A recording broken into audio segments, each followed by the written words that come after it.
Chciałbym, abyście wiedzieli, jakie konsekwencje możecie ponieść, stosując środki dopingujące. Oczywiście ten temat był na pewno przerabiany kilka razy już na naszym kanale, ale myślę, że warto o tym mówić.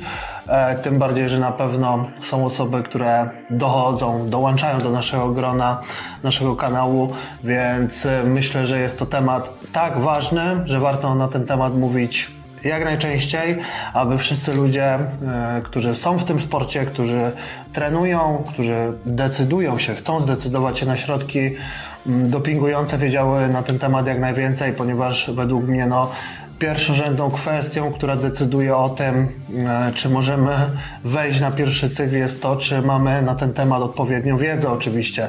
Zresztą nie jest to temat znany od dziś, ponieważ środkami dopingującymi możemy naprawdę sobie zrobić krzywdę. Zresztą jestem osobą, która stosuje, przyznaję się do tego, jestem czynnym zawodnikiem kulturystyki.